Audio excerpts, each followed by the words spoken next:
I had in my many experiences in the priesthood have seen many parish communities either enhanced or damaged by the particular pastor.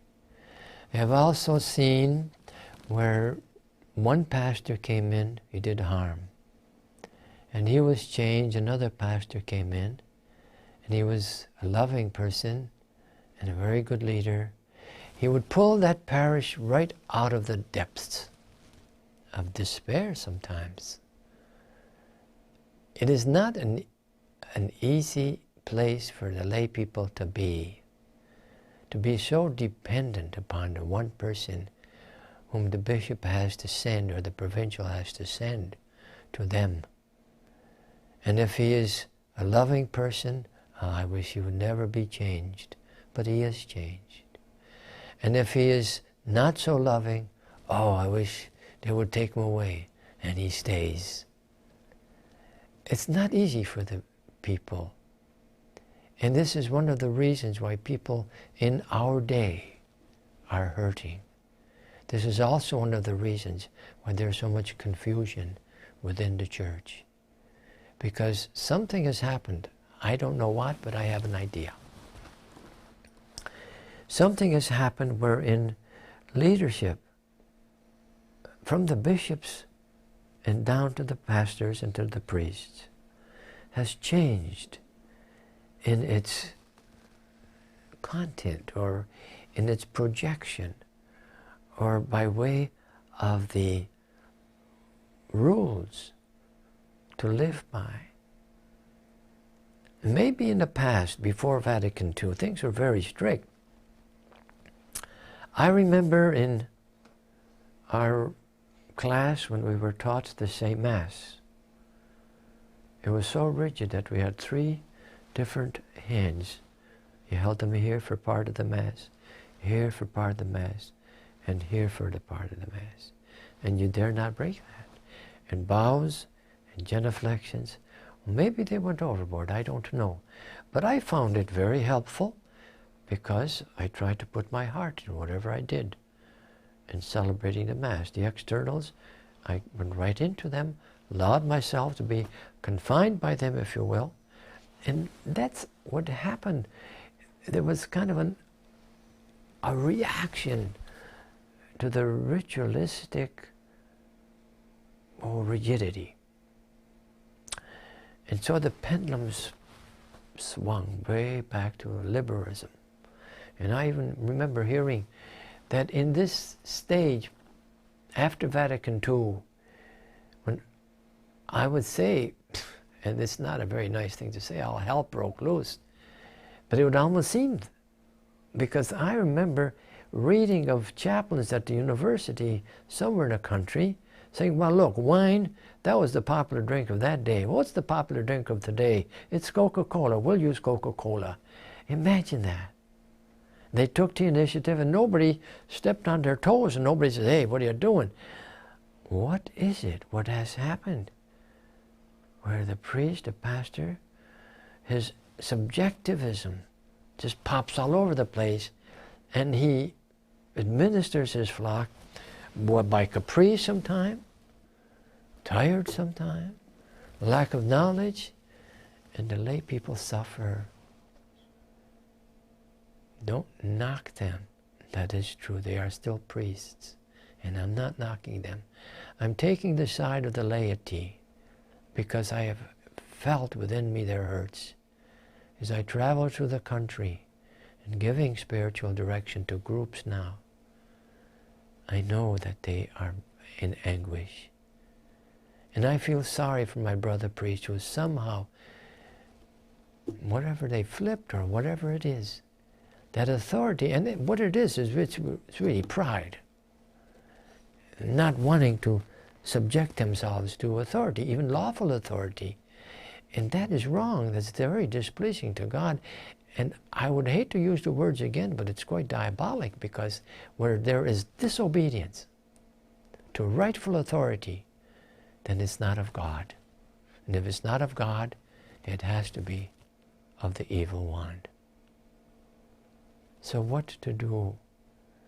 It's easy to say, well, we've got such a loving pastor. He's a Marian priest, and he loves the Holy Father, and he is really enthused about everything that comes forth from Rome. And he very, very quickly shares it with us. That's a prize.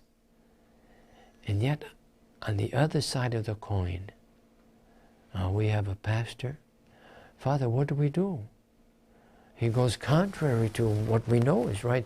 He doesn't do this at Mass anymore. He doesn't do that. He does this and does that. We don't know what to do anymore. Now we're so confused. What do we do? What do we do? I wish I had the answer. I know criticism, isn't it? I only know one answer. And I know also that it is not like writing to superiors, writing to authority. Hey, this father is not doing us any good. Sorry, he's the only one we have for your parish. Just have to make the best of it. Where's the care for the flock? It's there in many, many places, but in some places it's not. You cannot criticize, because the priest is a priest, validly ordained. And so he is the intermediator between man and God. He is to go from the people to the Lord and plead for the people to the Lord. That's the priest even of the tribe of Levi. And he receives from the Lord and he gives to the people. And when there is not that connection, and the flock is straying because the leader is straying, and he gives bad example by not listening and following through on the wishes of the Holy Father. Scandalous. And I must say there's going to be a lot of answering for the behavior of some of my fellow priests. How marvelous it is that I hear so often, Father, we pray for our priests. And there are prayer groups who have been able to have prayers approved, and they send them all over the country. Pray for the priest. That is a very, very beautiful thing that the lay people are doing in these days, praying for their priests, more perhaps than they ever did before. And the publicity when a priest fails and falls, who would want to snatch that up and make it known all over? Who would want to discredit the priesthood? Who would want the people to be confused? You know who, and I do too. It's a fact. What to do? The only answer that I know beside prayer, and I'm not making that second, that's very important. Why? Because through prayer, grace can be given to that priest. And through suffering, we have in our midst some victim souls arranged for by heaven itself, by way of that suffering, for priests. Somehow, I don't know how, God has arranged that if we, as human beings, suffer for each other, He is prone to be more generous, and grace comes more readily and almost with a gush. Praying for priests, that's not second, that's first. But the only other practical way, and it's been used, and it is being used, is to have unity. If the flock knows that it's being led astray, for the flock to band together, and as a flock to present themselves to their shepherd, the pastor, and say, we can't go your way. Must we leave you? Must we abandon you? You have abandoned us. You're not leading us the same way that other priests are leading their people. You're not leading us the way that the Holy Father wants us to go. And if we didn't have the encyclicals or the writings of the Holy Father, we'd be absolutely lost. We'd be in the dark because we don't hear them from you. But Satan prevents the people from being unified in being able to do something like that. So there's a lot of division. No, we don't have to do that. No, there's some person who speaks with some type of self-authority. No, we don't have to do that. We just do whatever we think we should do. But if 200 people came to the pastor and said, Father, please, can't we have adoration at least once a month? Father, please, cannot we say the rosary before Mass or after Mass as a group? Father, please, cannot we have a prayer group? Father, please, would you advertise? We're having a speaker from Medjugorje. Would you advertise? If you advertise bingo, please advertise the speaker. There's a lot of good would come when the people are unified. Certainly Satan does not want them to be. But if they could work their way through, and if at least by way of some lay leadership, they would be able to band together in love, not in criticism, but in love. Father, please. Father would acquiesce. You'd have to be a very hardened person not to. Please, Father. And then to be persistent.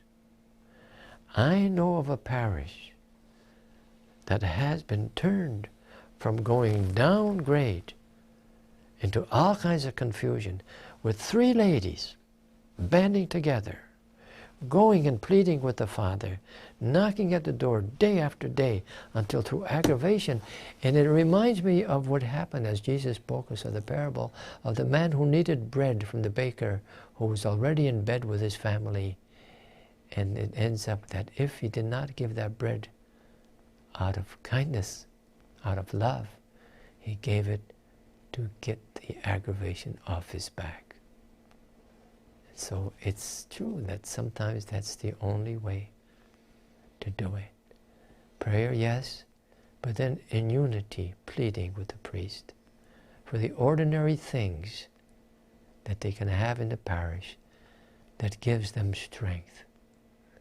And when that time came, and they blamed Vatican II for it, and I'm sorry about that.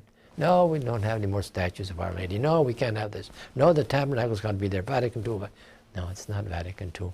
The implementation of the liturgical directives have been distorted. And Vatican II is blamed for many things that it did not say by way of the enemies. Prayer for our priests. They are special people, and they are weak, they're human. And your prayer will certainly be of help. But conversation, loving conversation, going and speaking with the priest instead of speaking behind his back and making the people feel terrible and guilty for talking about the priest. It's much better to go on, even if it is on a one-to-one, Father, I can't agree with what you're doing. Father, what is this? And to listen to what he has to say. So there is hope, and many, many, many, many good priests.